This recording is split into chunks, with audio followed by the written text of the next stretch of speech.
Selamat sore pemirsa TVRI setia, dimanapun kalian berada, yang berada di studio maupun yang berada di rumah. Senang sekali bertemu kembali kita di acara Warta Kasih Katolik. Nah, sore hari ini saya tidak sendirian, tentunya saya ditemani oleh Pastor Evaristus Angwarmase MSC, yang dalam kesehariannya Pastor sering disapa dengan nama Pastor Aris. Selamat sore Pastor Aris, senang sekali bertemu dengan Pastor. Selamat sore Grady, selamat sore pemirsa di studio maupun dimanapun berada. Senang sekali bisa bersama-sama pada sore hari ini. Nah, Pastor Aris adalah seorang dosen teologi moral di Sekolah Tinggi Filsafat Seminari Pineleng. Sore hari ini kita akan berbincang-bincang mengenai FOMO yang sedang tren di kalangan kaum muda sekarang. Apa itu FOMO dan bagaimana kaitan FOMO ini, fenomena FOMO ini dengan kaum muda Katolik di zaman sekarang akan kita bahas lebih lanjut lagi. Namun sebelum itu, mari kita awali acara kita di sore hari ini dengan doa, dan saya mohon kesediaan Pastor Aris untuk membawa kita dalam doa. Marilah kita berdoa dalam nama Bapa dan Putra dan Roh Kudus. Amin.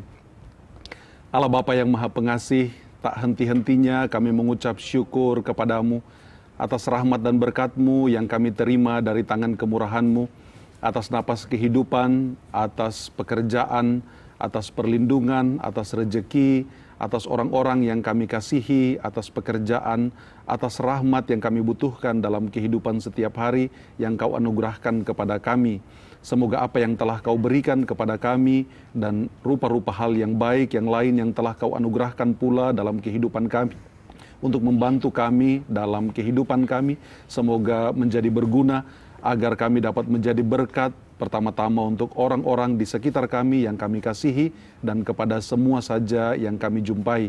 Berkatilah pula pertemuan pada sore hari ini, apa yang akan kami bahas semoga berkenan di hadirat-Mu karena kami berjalan dalam terang Roh Kudus-Mu.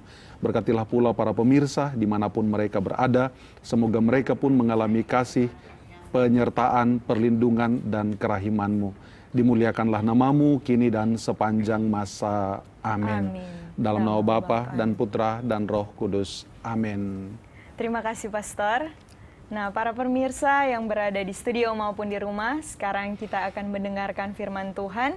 Dan firman Tuhan terdapat dalam surat Rasul Paulus kepada jemaat di Filipi, bab 4, ayat 6 sampai dengan 9. Firman Tuhan berbunyi, "Janganlah hendaknya kamu khawatir tentang apapun juga, tetapi nyatakanlah dalam segala hal keinginanmu kepada Allah dalam doa dan permohonan dengan ucapan syukur. Damai sejahtera Allah yang melampaui segala akal akan memelihara hati dan pikiranmu dalam Kristus Yesus. Jadi akhirnya, saudara-saudara, semua yang benar, semua yang mulia, semua yang adil, semua yang suci, semua yang manis, semua yang sedap didengar, semua yang disebut kebajikan dan patut dipuji, pikirkanlah semuanya itu. Dan apa yang telah kamu pelajari, dan apa yang telah kamu terima, dan apa yang telah kamu dengar, dan apa yang telah kamu lihat padaku, lakukanlah itu. Maka Allah sumber damai sejahtera akan menyertai kamu." Demikianlah firman Tuhan. Syukur kepada Allah. Pemirsa TVRI yang terkasih, pada sore hari ini kita akan berbincang-bincang mengenai FOMO. Apa itu FOMO? Nah, dalam teknologi yang sudah semakin berkembang dan semakin canggih ini, tentunya berbagai hal kita dapat akses dengan mudah. Kehadiran internet dan handphone turut mempengaruhi kemudahan kita dalam melaksanakan aktivitas kita setiap hari. Terlebih khusus di mana hadirnya internet dan aplikasi seperti Instagram, Twitter, Facebook, dan juga YouTube memberikan kemudahan bagi kita di zaman sekarang ini. Namun di sisi lain, hal tersebut juga membawa dampak yang negatif dalam kehidupan kita, khususnya dalam kehidupan kaum muda di zaman sekarang. Nah, Pastor, pertanyaan yang pertama kali muncul ketika mendengar FOMO, sebenarnya apa itu FOMO, Pastor? Baik Gray dan pemirsa semua dimanapun berada, baik di studio maupun di rumah, dimanapun berada, tema FOMO ini memang sangat menarik sekali, justru karena memang ada dan nyata dalam kehidupan kita setiap hari. Tapi FOMO itu sebenarnya apa? FOMO secara sederhana merupakan singkatan dari yang lazim disebut sebagai fear of missing out. Nah, fear of missing out kedengarannya sangat rumit sekali, tapi sesungguhnya sederhana saja. Fear of missing out itu berarti takut ketinggalan sesuatu. Takut ketinggalan sesuatu itu bisa berarti takut ketinggalan informasi kah, takut ketinggalan berita kah, takut ketinggalan event-event tertentu kah, takut ketinggalan tren-tren tertentu, atau takut ketinggalan ndak pergi di mixu misalnya, sementara semua orang upload dan seterusnya. Ada tempat-tempat yang kemudian instagramable yang semua orang pergi tapi orang belum pergi. Nah, jadi ada semacam rasa cemas, rasa takut bahwa orang tidak mengikuti tren, orang ketinggalan tren, orang belum upload, belum pergi dan seterusnya. Nah, itu secara sederhana sekarang disebut sebagai fear of missing out. Takut ketinggalan. Tentunya hal itu, Pastor, adalah hal yang baru, khususnya bagi di kalangan muda, FOMO, fear of missing out. Jadi, seperti apa yang Pastor katakan tadi, mungkin apakah ada dampak positif maupun negatif dari fenomena FOMO ini, Pastor? Baik ya, jadi sebelum kita, Gray, sebelum kita melihat dampak-dampak itu sendiri, sebenarnya baik juga diterangkan sedikit tentang FOMO ini atau fear of missing out atau ketinggalan, perasaan cemas karena ketinggalan sesuatu. Nah, sebenarnya istilah ini sendiri, fear of missing out atau FOMO ini sendiri sebenarnya sudah dimulai pada tahun 2004. Waktu itu ada seorang investor, seorang yang ahli sekali dalam hal keuangan. Dia menulis tentang FOMO ini, jadi dia mulai memperkenalkan sebagai istilah.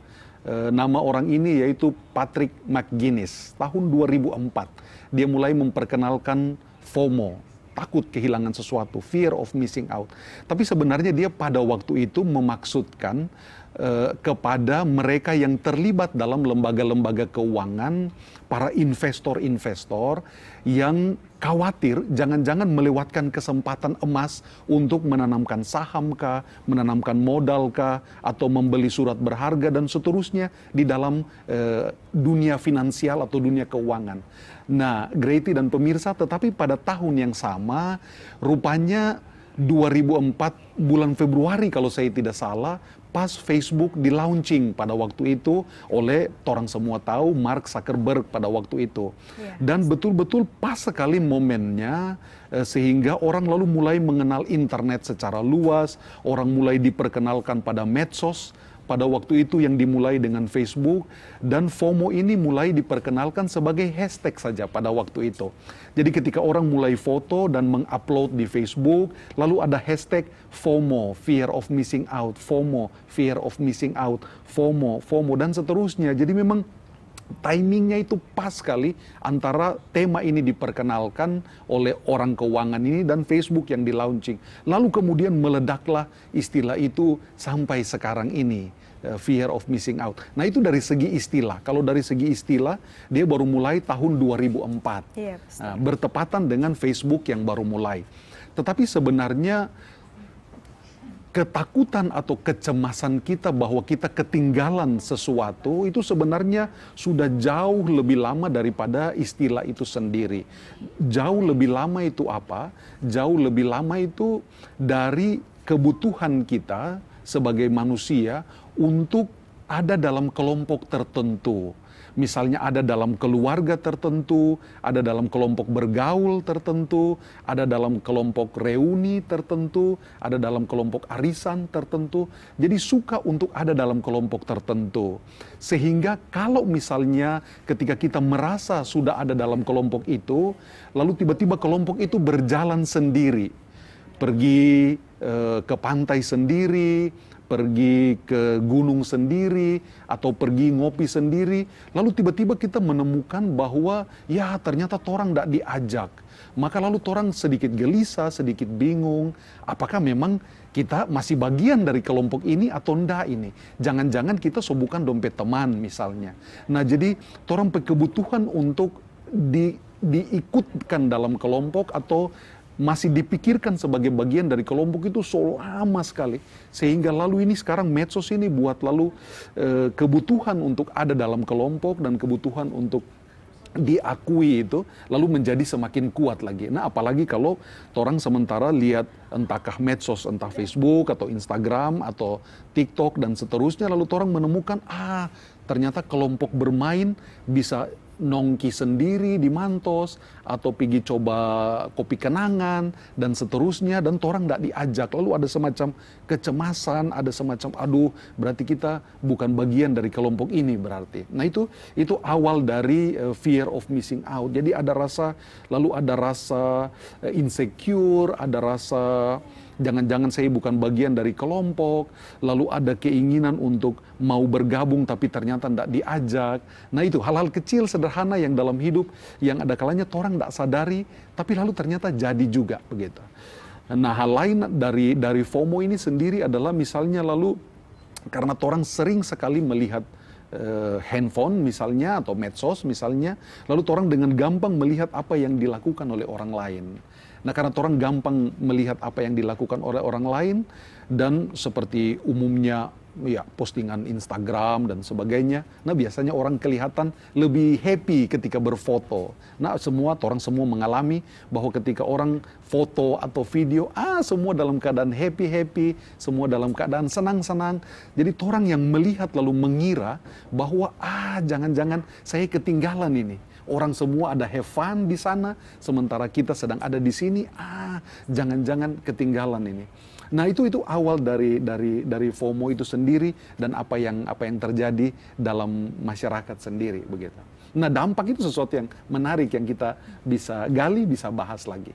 Ya, Pastor, betul, tentunya sangat menarik, apalagi kita sebagai kaum muda itu memang di lingkungan kita itu tidak jarang kita 24 jam ya, Pastor, kita bersama handphone, internet yang menghubungkan kita dengan berbagai orang dan juga cenderung membuat kita cemas akan berbagai hal, khawatir akan berbagai hal.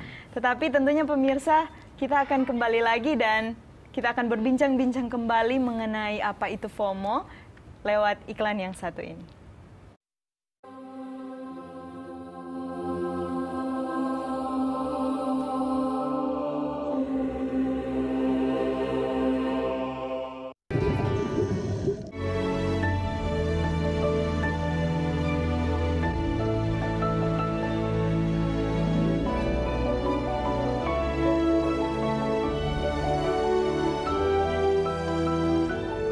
Mencegah stunting itu penting. Stunting adalah gangguan pertumbuhan akibat kekurangan asupan gizi dalam waktu yang lama. Stunting tidak hanya menimbulkan gangguan pertumbuhan fisik anak, tapi juga aktivitas, kreativitas, dan produktivitas. Bersama TPRI, ayo kita peduli stunting sebelum menjadi genting.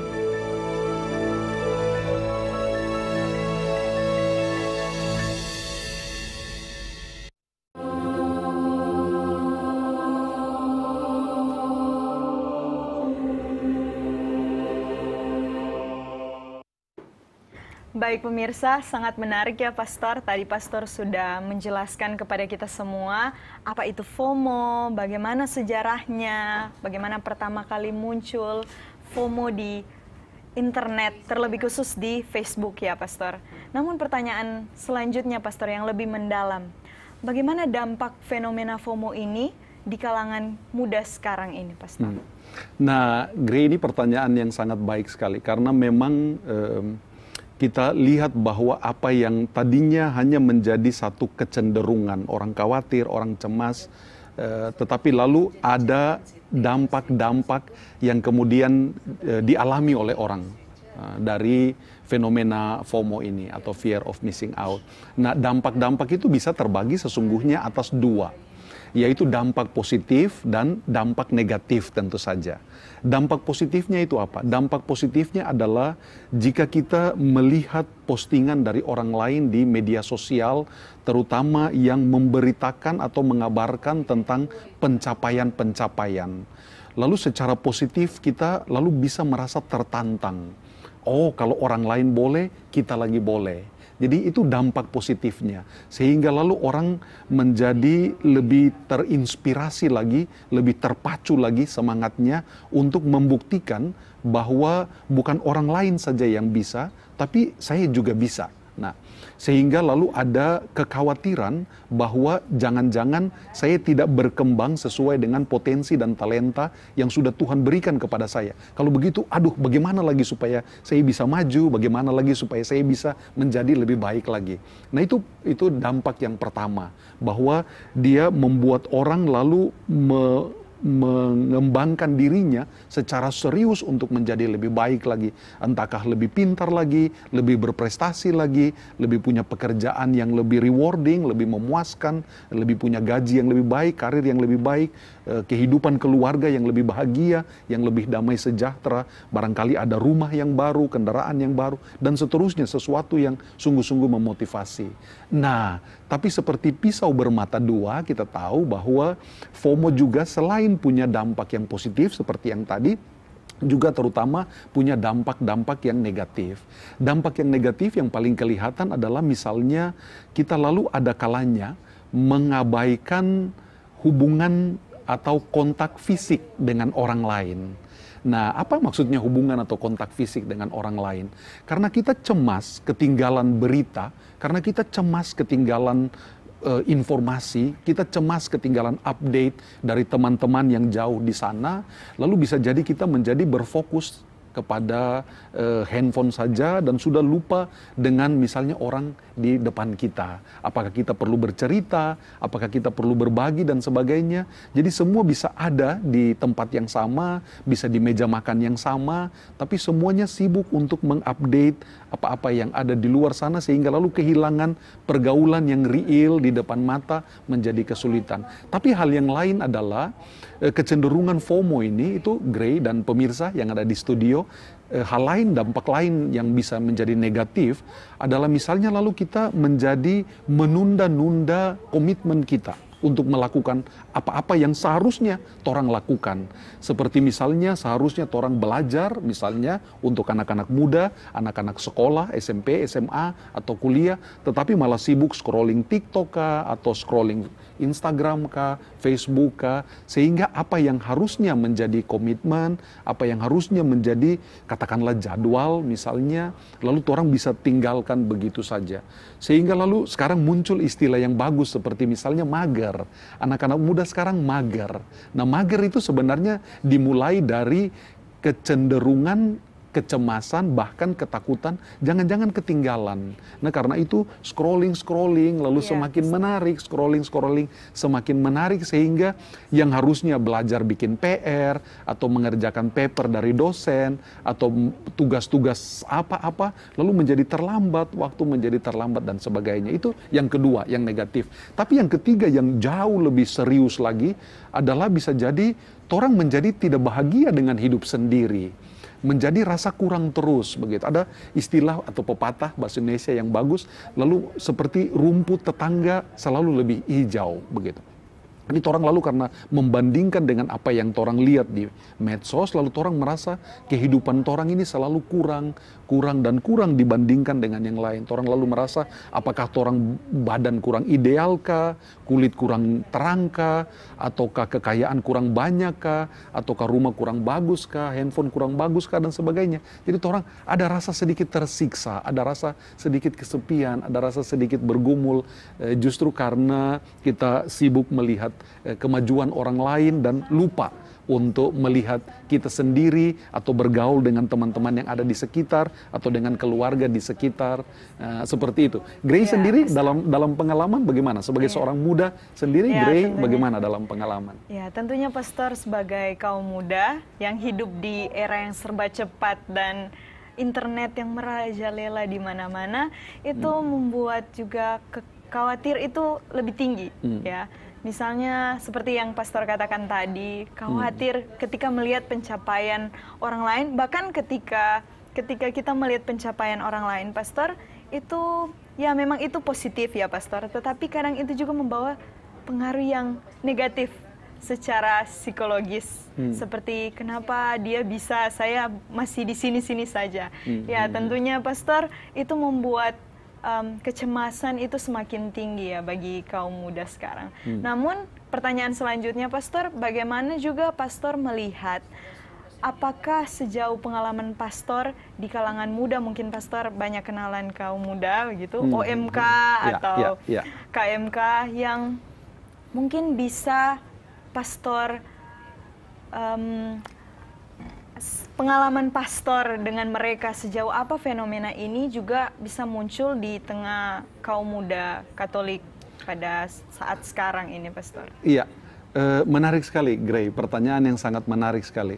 Saya cenderung melihat ada sesuatu yang positif sebenarnya di tengah kaum muda kita, terutama kaum muda Katolik yang tergabung dalam Orang Muda Katolik, OMK. Satu hal yang positif, yang sangat baik sekali, yaitu kebiasaan untuk misalnya selalu mengupload foto-foto kegiatan-kegiatan yang dilakukan secara bersama-sama.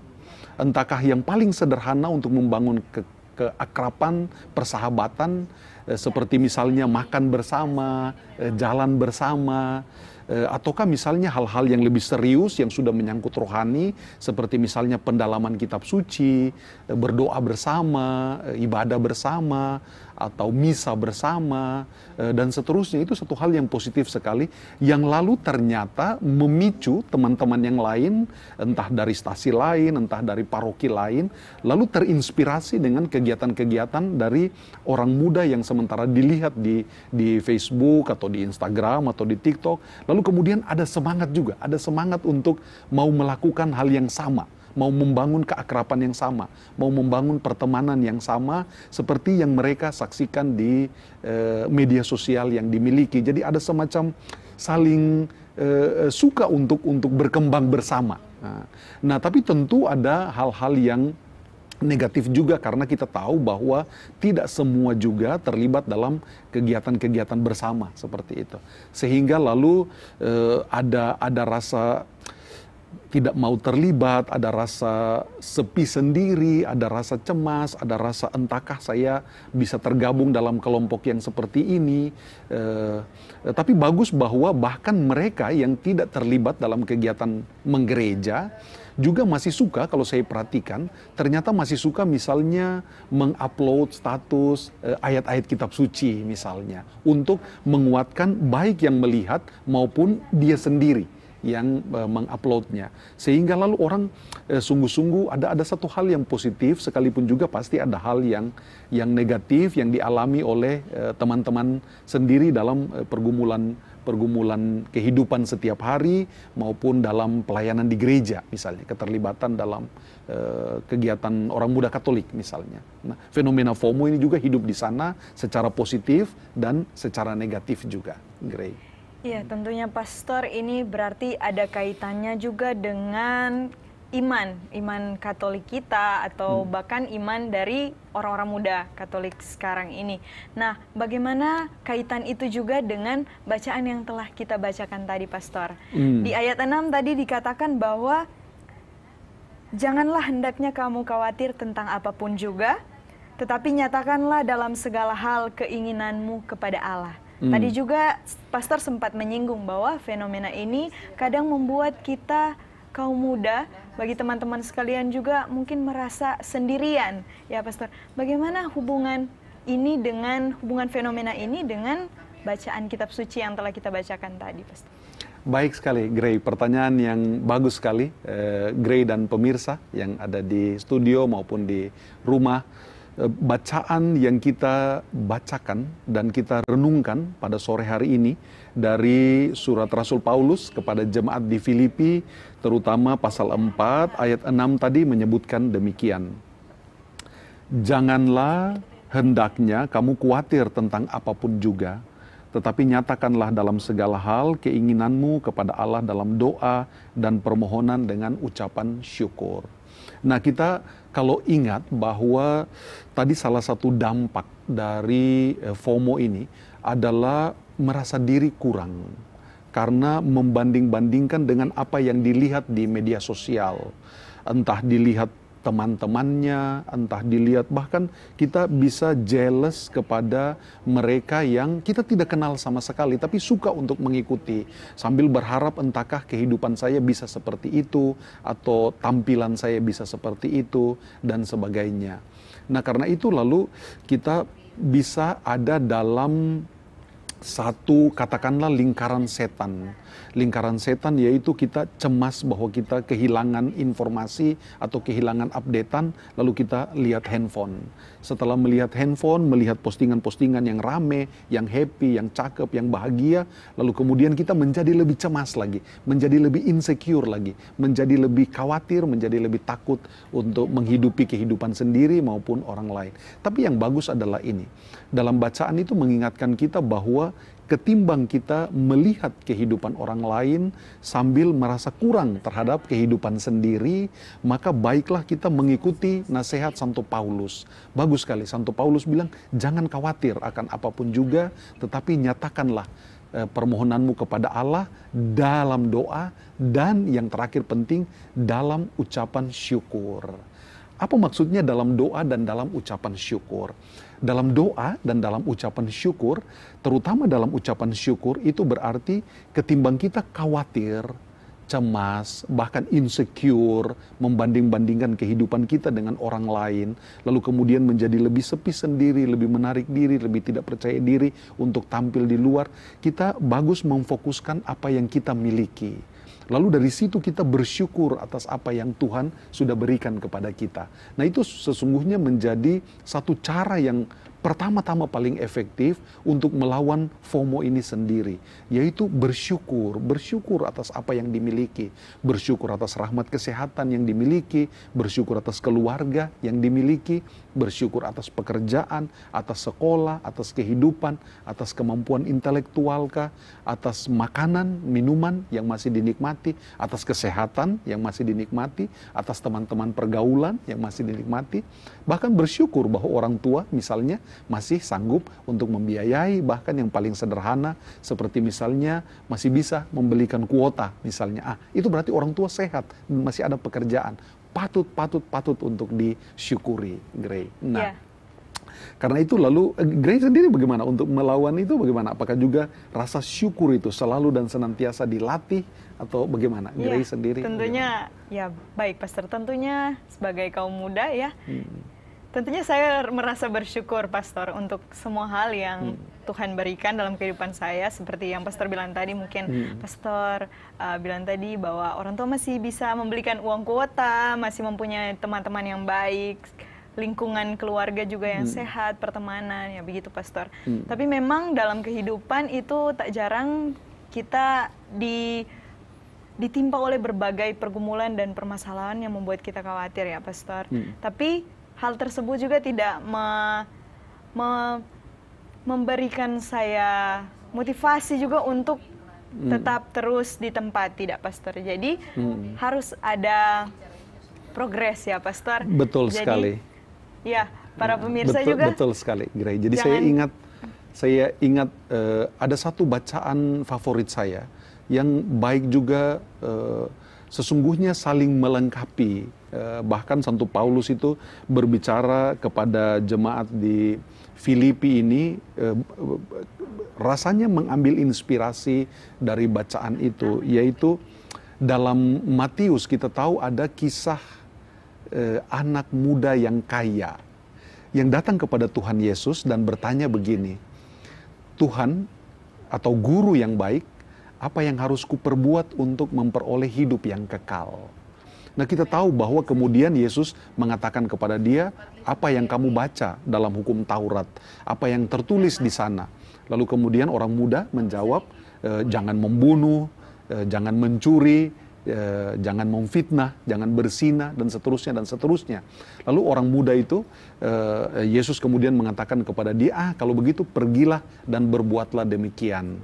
Nah, tetapi lalu orang muda itu merasa dia cukup percaya diri bahwa dia sudah melakukan semua itu, bahkan lalu dia membalas kepada Tuhan Yesus sendiri, semua itu sudah kulakukan. Lalu kemudian Yesus menjawabnya dengan mengatakan begini, satu yang kamu belum lakukan, yaitu pergilah, jualah segala milikmu dan ikutilah aku. Pada saat itu lalu orang muda itu pergi dengan sedih, disebutkan dalam Injil karena hartanya banyak. Apa yang terjadi di situ sesungguhnya, Grey? Yang terjadi di situ adalah sebenarnya itulah benih-benih FOMO, benih-benih fear of missing out. Jangan-jangan kalau saya menyibukkan diri atau menjawab panggilan Tuhan, ataukah ada dalam kehidupan rohani yang serius, jangan-jangan saya melewatkan kehidupan sebagai orang muda, yang gaul, yang glamor, yang have fun, bahkan yang hedonis, yang mau senang-senang, santai-santai. Buat apa saya mau menjadi serius dengan kehidupan ini, lebih baik saya bersenang-senang dulu, dan seterusnya. Nah, karena itu lalu Santo Paulus berbicara soal semua yang baik, semua yang baik, semua yang indah, semua yang manis, semua yang berkenan kepada Tuhan, semua yang sedap didengar. Pikirkanlah itu dan lakukanlah itu. Maka disebutkan di sana, Allah sumber sukacita akan memberikan damai sejahtera kepada kamu dan menyertai kamu. Mulai dari pertanyaan orang muda itu, apa yang harus kulakukan untuk memperoleh hidup yang kekal? Nah, rasanya itu juga menjadi baik pertanyaan kita juga sebenarnya. Ya, baik, tentunya itu baik ya pemirsa dan juga pastor, tapi jangan kemana-mana, jangan khawatir, dan kita akan melewati iklan yang satu ini.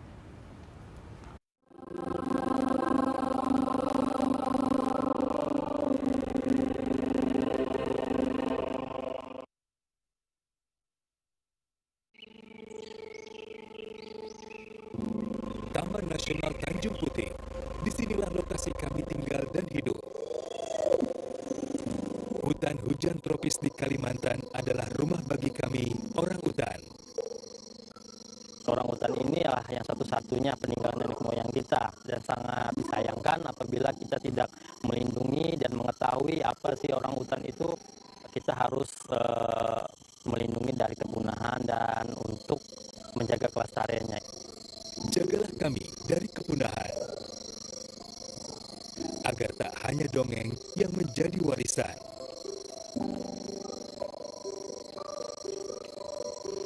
Kami juga memiliki hak hidup yang sama, seperti kalian, manusia. Pelihara hutan, selamatkan orang hutan dari ancaman kepunahan.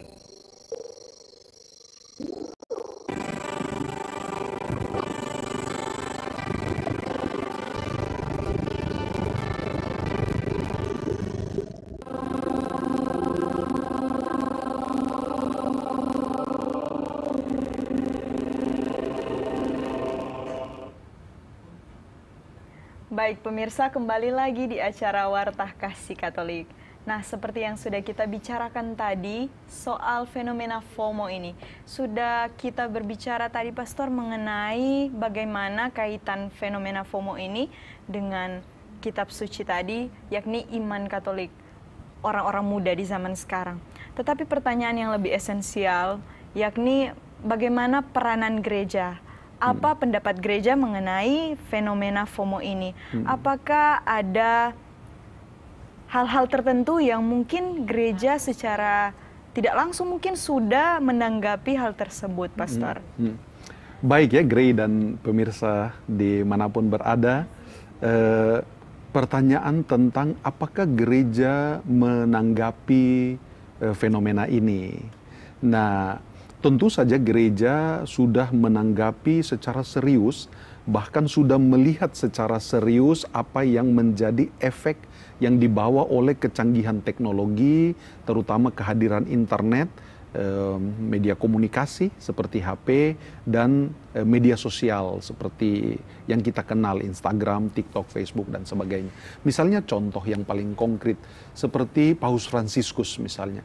Paus Fransiskus sudah mulai dari 2014 ketika beliau menulis surat untuk Minggu Komunikasi Sedunia. Sudah mulai dari 2014 dan pesan beliau selalu konsisten setiap tahun untuk Hari Minggu Komunikasi Sedunia.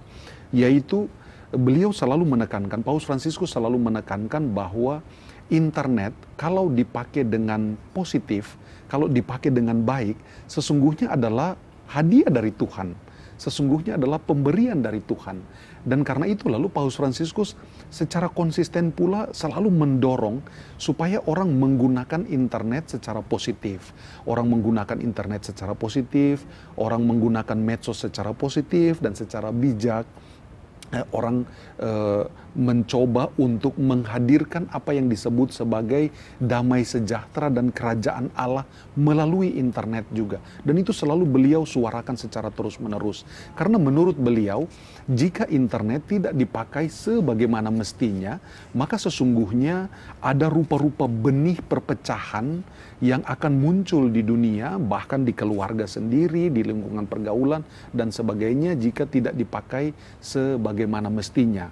Nah, yang terakhir saya kira 2 tahun yang lalu, 2021, beliau berbicara soal sesungguhnya media sosial itu sesungguhnya adalah media komunikasi antar manusia.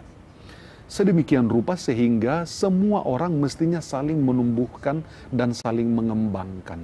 Nah, dalam fenomena FOMO ini, pesan beliau menjadi sangat relevan sekali bahwa kita mesti melihat apa yang ditampilkan oleh orang lain bukan sebagai sumber untuk menjadi iri hati, bukan menjadi sumber untuk membuat kita merasa ketinggalan dan membuat kita merasa kesepian, sendirian, cemas, takut, sedemikian rupa sehingga kita menjadi orang yang tidak disiplin, tidak melaksanakan tugas dan tanggung jawab kita, atau mager secara terus-menerus sehingga masa depan akan menjadi suram, tetapi justru kita melihat sesuatu menjadi sangat positif sehingga lalu memacu.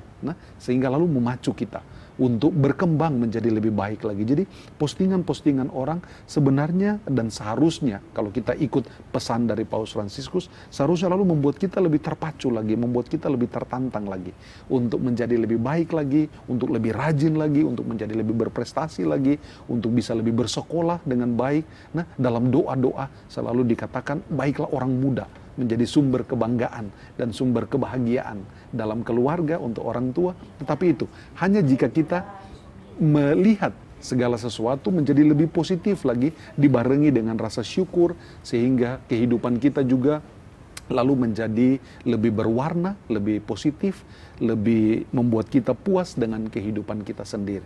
Satu, jadi dari pucuk pimpinan sendiri, yaitu Paus Fransiskus sudah mulai melihat aspek negatif yang dibawa oleh internet ini, sehingga dia secara terus-menerus setiap tahun mengingatkan agar internet yang menjadi hadiah dari Tuhan ini dipergunakan secara positif, dilihat juga secara positif, dan semoga mengembangkan tiap-tiap orang menuju potensinya atau talentanya sebagaimana yang dimaksudkan oleh Tuhan sendiri. Satu.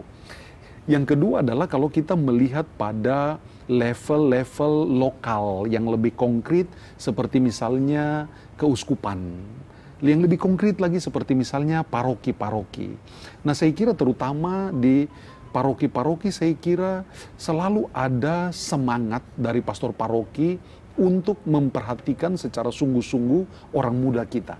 Dengan mengumpulkan orang muda kita, dengan mendukung orang muda kita, terutama dalam wadah orang muda Katolik, OMK, dengan selalu menantang, memotivasi, menginspirasi untuk ada kegiatan-kegiatan. Selalu mesti ada kegiatan-kegiatan yang membuat orang tidak sendiri-sendiri, hanyut dalam dunianya sendiri, sehingga lalu menjadi cemas sendiri, menjadi takut sendiri, menjadi susah sendiri. Nah, tetapi bergabung dengan mereka yang punya passion yang sama, barangkali punya hobi yang sama, tentu saja punya iman yang sama, karena dalam kelompok orang muda Katolik, sehingga orang dipaksa untuk keluar dari kecenderungan untuk menjadi mager dan menjadi cemas sendiri, menjadi sepi sendiri, tetapi lalu keluar berjumpa dengan saudara seiman dalam rupa-rupa kegiatan, seperti misalnya yang rutin dilakukan, seperti misalnya ibadah rutin OMK. Di banyak tempat, saya perhatikan di banyak tempat ibadah rutin seminggu sekali. Misalnya orang ada kesempatan untuk berkumpul. Tapi itu kesempatan-kesempatan yang formal, yang resmi seperti ibadah. Tapi ada kesempatan-kesempatan informal yang lain seperti berkumpul, entah untuk makan bersama kah, untuk nonton bersama kah, untuk piknik bersama. Lalu kemudian ada kegiatan-kegiatan seperti lomba-lomba yang diadakan entah pada level paroki, antar stasi misalnya, atau lomba-lomba antar paroki, itu berarti pada tingkat kevikepan. Lalu kemudian ada lomba-lomba antar keuskupan yang membuat orang terpicu dan memotivasi orang, mendorong kita punya orang-orang muda untuk keluar dari dirinya. Nah, bertemu dengan orang lain dan sama-sama membangun dan berkembang sebagai hamba-hamba Tuhan, nah, anak-anak Tuhan yang hidup dalam terang dan berkat Tuhan. Nah, itu hal-hal konkret yang tentu saja gereja memperhatikan secara serius, sehingga lalu mencoba dengan rupa-rupa cara yang ada, yang tersedia untuk melakukan apa yang baik untuk orang-orang muda kita. Memang tidak gampang memang untuk meninggalkan, karena ya seperti kita tahu, handphone, internet selalu lebih menyenangkan misalnya daripada kehidupan kita setiap hari misalnya, yang bisa jadi cenderung membosankan misalnya. Ya, baik Pastor. Tentunya kegiatan-kegiatan OMK itu sangat mendukung ya Pastor, misalnya Bible Camp mungkin, atau camping rohani seperti itu. Lalu berbagai kegiatan yang memicu kebersamaan kita sebagai organisasi kaum muda Katolik, di mana juga mengembangkan iman kita. Nah, pertanyaannya Pastor, apakah memang betul-betul organisasi OMK ini dengan berbagai kegiatannya itu memberikan efek yang mengena dalam kehidupan harian para orang muda kita sekarang ini? Bagaimana pandangan Pastor melihat itu? Apakah Pastor merasakan hal itu atau seperti apa? Baik ya, jadi ada satu hal yang cukup positif. Satu hal yang cukup positif yaitu kemauan dan keinginan dari orang-orang muda untuk bergabung dalam kelompok orang muda Katolik, atau bergabung dalam kelompok Bible Camp, atau bergabung dalam kelompok kategorial manapun. Tapi bahwa orang masih suka keluar dari dirinya, keluar dari kamarnya, keluar dari rumahnya sendiri untuk bergabung dengan orang lain. Itu sudah langkah yang istimewa sekali. Nah, karena itu lalu seperti tadi disebutkan, salah satu aspek yang penting untuk katakanlah melawan kecenderungan FOMO ini yaitu bersyukur. Nah, tapi yang kedua yaitu keluar, orang harus keluar dari dirinya. Nah, keluar dari diri untuk bergabung dengan yang lain itu selalu sudah menjadi langkah awal untuk bisa melawan kecenderungan zaman sekarang yang membuat kita cenderung untuk sendiri-sendiri, heboh sendiri, rame sendiri, dan hidup dengan dunia kita sendiri. Nah, lalu pertanyaannya yang berikutnya adalah, apakah ketika orang keluar untuk berkumpul sebagai satu komunitas, sebagai satu kelompok orang muda Katolik, apakah dalam perkumpulan itu sudah cukup membantu pertumbuhan iman dari orang, ataukah orang hanya sekedar berkumpul saja? Grey dan pemirsa, saya melihatnya begini. Untuk saya, pekerjaan dari Roh Kudus kita tidak pernah bisa mengetahui entahkah bisa terlihat atau tidak terlihat. Tetapi bahwa orang keluar dari dirinya untuk berkumpul, mau untuk bergabung, mau untuk berhimpun, mau untuk selalu ada dalam komunitas yang real ketimbang hidup dalam dunia maya, itu sudah satu langkah awal yang harus kita maknai sebagai dorongan Roh Kudus. Nah, dorongan Roh Kudus itu yang membantu anak-anak muda kita untuk selalu ada dalam perkumpulan-perkumpulan, dalam komunitas-komunitas, dalam pekerjaan-pekerjaan, dalam program-program dan sebagainya. Dari sana kita berharap iman tumbuh di sana, bukan hanya keakraban, bukan hanya persahabatan, tetapi terutama iman akan Tuhan kita sendiri. Begitu, Grey. Iya, baik Pastor ya. Tentunya itu juga membawa dampak yang sangat positif bagi kita, terlebih khusus bagi kaum muda, untuk di mana kita menghadapi era sekarang yang sangat cepat berubah ya Pastor. Yaitu bagaimana juga Pastor melihat apakah ada masukan bagi kaum muda sekarang, bagaimana untuk menghadapi struggle yang dialami di dunia sekarang, terlebih khusus di fenomena FOMO ini? Apakah ada kesimpulan dari Pastor? Baik ya, jadi kita kembali ke bacaan yang tadi dikatakan dari awal, yaitu kita untuk memikirkan semua yang benar, semua yang mulia, semua yang adil, semua yang suci, semua yang manis, semua yang sedap didengar, semua yang disebut kebajikan. Nah, itulah yang kita pikirkan dan kita usahakan dalam kehidupan kita setiap hari. Dua hal saya ulangi dan simpulkan: bersyukur, banyak bersyukur, dan yang kedua, keluar untuk aktif bertemu dengan orang-orang yang juga sepemahaman dengan kita, sepassion, sehobi, seiman dengan kita, agar kita tidak hidup dalam ketakutan dan kecenderungan kita sendiri. Ingat, Tuhan mengatakan, jangan takut, jangan takut, jangan takut. Aku akan selalu dan selalu bersamamu. Amin. Ya. Baik, Pastor. Satu kata yang penting untuk kita kaum muda yakni bersyukur. Untuk itu, Pastor, terima kasih untuk kebersamaan kita dan juga oleh pemirsa yang ada di rumah. Dan sekarang kita akan masuk dalam acara penutup, yakni saya memohon kesediaan Pastor untuk doa penutup dan juga meminta berkat. Baik, mari kita berdoa. Dalam nama Bapa dan Putra dan Roh Kudus. Amin. Allah Bapa yang Maha Pengasih, Engkau sungguh baik kepada kami. Engkau memperhatikan anak-anak-Mu, Engkau memperhatikan hamba-hamba-Mu, ciptaan-Mu ini yang dalam kehidupan setiap hari mengalami rupa-rupa hal, menghadapi rupa-rupa hal pula. Kami bersyukur Engkau memberikan kepada kami rahmat akal budi yang membuat kami dapat menciptakan teknologi yang membantu mempermudah kami dalam kehidupan setiap hari. Tetapi kami sadar ya Tuhan, apa yang menjadi produk dari akal budi kami itu dapat juga dipergunakan untuk hal yang negatif, sehingga dalam hidup kami setiap hari kami mengalami kecemasan, kami mengalami ketakutan yang mengganggu kehidupan kami, mengganggu perkembangan kami menuju potensi dan talenta yang Engkau tanamkan dalam diri kami masing-masing. Oleh karena itu ya Tuhan, kami selalu mohon rahmat dan berkat-Mu, penyertaan-Mu, kekuatan daripadamu, serta rahmat Roh Kudus-Mu, agar kami selalu dan senantiasa memikirkan yang baik, bersyukur kepadamu, memohon kepadamu dalam doa, dan mau untuk selalu keluar dari diri kami untuk bersekutu bersama-sama dengan saudara-saudari seiman kami.